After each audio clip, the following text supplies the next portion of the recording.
Senator Ludham. Thank you, Mr. Acting Deputy President.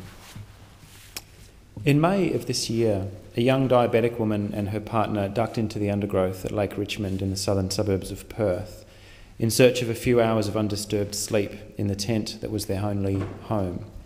Like so many of Australia's renters, she lost her rental home because the owners wanted to sell it. So she was turfed out and unable to find somewhere else that she could afford, and was forced to sleep rough while she searched. By morning, she was dead. Carried off during the night in a diabetic coma, her distraught companion was unable to revive her by the light of day. Dropped off the bottom rung of one of the least affordable housing markets in the world, beyond the reach of overstretched welfare agencies, unseen by government departments, irrelevant to the distant skirmishes of contending political parties. Diabetes didn't kill this young woman, homelessness did. The Australian housing sector is an uneasy hybrid of debt-fuelled market forces, underlain by eroding foundations of state public housing and ad hoc cash payments to those most in need. Roughly a third of Australian homes are owned outright by those who occupy them. Another third are paying down mortgages. The remaining third are renters. Only a tiny slice of the Australian housing market is taken up with public housing or other forms of supported accommodation. Deliberate government policy over 2 decades has shaped a market almost unique in the world. A nation of landlords bidding up the price of real estate in the hope of building an asset base for retirement, and a nation of renters helping pay off the mortgages of those who got the jump on them. The twin engines of capital gains tax exemptions and negative gearing, worth $4 billion a year to the Commonwealth budget, have turned human shelters into tax shelters, allowing the suitably diligent to convert their progressively taxed income into lightly taxed assets in the form of rental accommodation. But what good is an asset unless it appreciates in value? Forced ever upwards by population growth, restricted supply of developable land, and repetitively brazen industry hype, the cost of housing, to rent or to buy, has vastly outstripped wages growth and the CPI since around 1998. Housing has been transformed quite deliberately from a human right into just another asset class, appreciating year on year, even as state governments have sold down public housing and cast ever larger numbers of people into the teeth of an uncaring market. Commonwealth rent assistance now costs nearly $4 billion a year, and while patently inadequate for those 1.1 million individuals and families who rely on it, it is nonetheless a symptom of a broken system rather than any kind of cure. So credit where it's due. In the aftermath of the 2007 election, the Rudd government set about rebalancing the scales, not through fundamental tax reform, which was considered too radioactive to handle, but through streamlining funding arrangements with the states, a white paper with the bold target to halve homelessness by 2020, and consequent increases in homelessness funding. We also saw the introduction of the National Rental Affordability Scheme to help increase supply. And in acknowledging the Rudd government, I also want to acknowledge those in the housing affordability sector, in the non-government sector, and those advocates and researchers who provided the raw material that was given to that parliament to work with. When the world financial system went into cardiac arrest in 2008, one of the great acknowledged success stories of the stimulus package that kept Australia out of recession was a $5.6 billion spend on social housing, enough for almost 20,000 new homes, most of it auspiced by not-for-profit providers and the state public housing authorities. It hardly made a dent in the spiralling waiting lists of more than 250,000 families, but it was a shot in the arm, desperately needed, in a sector that had been utterly neglected under the Howard government. One of the things that we observed occurring was that as money was flowing in from the Commonwealth, the states were flogging off run-down public housing stock at the same time. And as it happened, the rising tide of property speculation, tax carve-outs, low interest rates, and a booming population continued to swamp these worthwhile initiatives. The 2011 census recorded nearly 105,000 homeless Australians, almost certainly a significant undercount.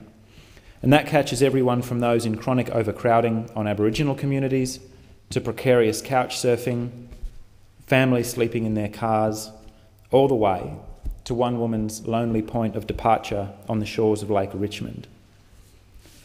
On census night in 2011, there were an estimated 26,743 Aboriginal people experiencing homelessness, roughly 2% of the Australian population, 28% of the Australian homeless population.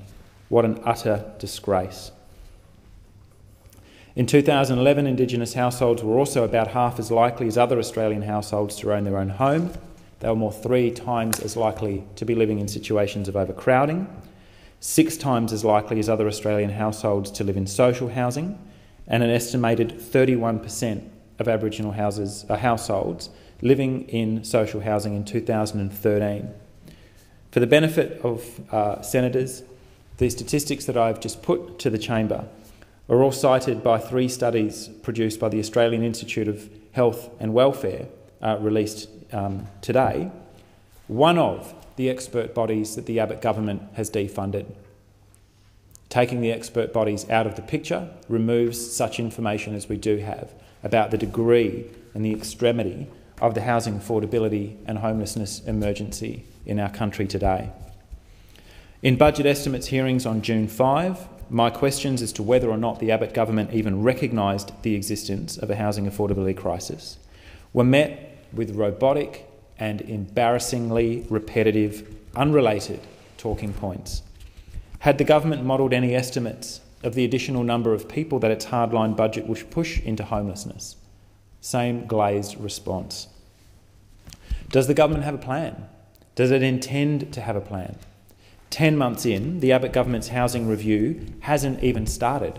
It has no terms of reference, it has no timeline, it has no reporting date, and there is no reviewer appointed to undertake the review.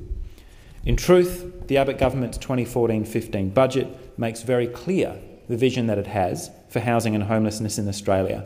It provides a clinical and practical blueprint for a massive increase in the numbers of Australian people forced into homelessness. They will achieve this through changes to welfare, where in the same budget estimate session my colleague Senator Rachel Siewert was able to determine that up to 60,000 people may be forced to wait for payments with nothing at all. Or the government would achieve this objective of forcing more people into homelessness more directly by simply axing the capital budget worth $44 million from the National Partnership on Homelessness, which was being used to build homelessness shelters and emergency supported accommodation. At the same time, the National Rental Affordability Scheme has been axed, which takes 12,000 new dwellings off the table. The National Housing Supply Council, the Prime Minister's Council on Homelessness have been junked under the slogan of cutting red tape, which in reality destroys our nation's most eminent housing research and supply expertise. Slow clap. Well done. This is where we've come to. It's not that there are no solutions on the table. Last year, with the help and support, which I gratefully acknowledge, of some of those same researchers and advocates who informed the 2007 Parliament's and the Labor Party's worthwhile initiatives on housing and homelessness, have also assisted us in developing a national housing affordability strategy. And so last year, the Greens put forward a 9-part national housing affordability plan. This included a costed plan to double existing services and providing shelter to every rough sleeper, everyone sleeping in parks and in doorways, living in their cars by the year 2020. If you're interested, on the government benches, it was costed at around $900 million a year. At the moment, 62% of people fronting for homelessness support and emergency crisis accommodation, 62% are turned away, back into the street. That is a scandal. We proposed a major increase in public and community housing supply, enough to halve the waiting list within a decade. At the moment, there are nearly 250,000 Australians on that waiting list. In Melbourne, one applicant had to wait more than 18 years for somewhere to live. In New South Wales, the waiting list is anywhere from 2 to 10 years, depending on your location. We advanced a renters' rights package to rebalance the scales and introduce a measured but well overdue national approach to the rental market. Do you know there are national standards for the manufacture of plastic chairs, but not for rental properties? We endorse 5 years' worth of work by Ahuri on housing affordability supply bonds as a safe harbour for affordable housing investors, either institutional investors or mums and dads who want to park some of their savings in housing affordability but don't want the hassle of maintenance and looking after tenancies. We propose an immediate audit and convert to rent program for the extraordinary amount of vacant space in our cities and towns. What a scandal that we have people dying of homelessness with the amount of vacant space in our cities and towns. Our affordability platform provided effectively a roadmap to build more than 200,000 new affordable homes over the next decade, and we showed in detail how we propose to pay for it. By setting aside a substantial quota for fast-build modular housing, we can kickstart the nation's traumatised manufacturing sector while delivering rapid installation of environmentally sustainable dwellings, and also, I should add, a new market and a new customer for struggling timber towns in the southwest of WA and no doubt in Tassie and the southeastern states. I look forward to a Senate inquiry into housing affordability, co-sponsored by the Labor Party and the Australian Greens, which in forthcoming hearings will directly confront taboo questions like tax treatment of housing, and we will be looking for practical reform options. During this inquiry, we will be travelling around the country to hear from homeless people, from housing affordability experts, from the researchers, from those who have been frozen out from the Abbott government's pig-headed approach to expert views and independent experts. We have a plan on the table for housing affordability. What does the government have? Have you got anything at all? Would happily take an interjection from government senators avoiding eye contact at the moment if you have the faintest idea what you're going to do about the housing affordability emergency. Not a peep. You have no plan. In fact, you are reversing as fast as you can from the people most in need, and a housing market so broken it kills people. I am so sick of hearing that. I cannot tell you how sick I am of hearing that. If you want to fix the economy, maybe we could delay or defer the purchase of $24 billion of fighter jets that can't put to air. Why don't we start with that? Order. It took more. You have taken more than $500 million out of this year's budget for housing program. Order on my right. Abolished the housing portfolio, so we no longer even have a housing minister, and is now deferring everything to the states without providing the funding for them to take up those obligations. We are 10 months in, no sign of your review. There's no lack of innovation on display across the policy space, across the industry, advocates, researchers, or even the political spectrum. From the innovative community-driven campaign in Los Angeles that has housed more than 100,000 homeless people in less than 4 years, to the shared equity strategies pursued by the WA government and the WA Housing Department, to the YMCA recently unveiling £30,000 flat pack homes in the UK, or those worthwhile initiatives introduced by the Rudd and Gillard governments that still struggle on today, despite the stranglehold that this present government has imposed on the funding. We do not lack innovation and we do not lack money, as the Abbott government's proposed $10 billion bender on unwanted urban freeways would tend to indicate.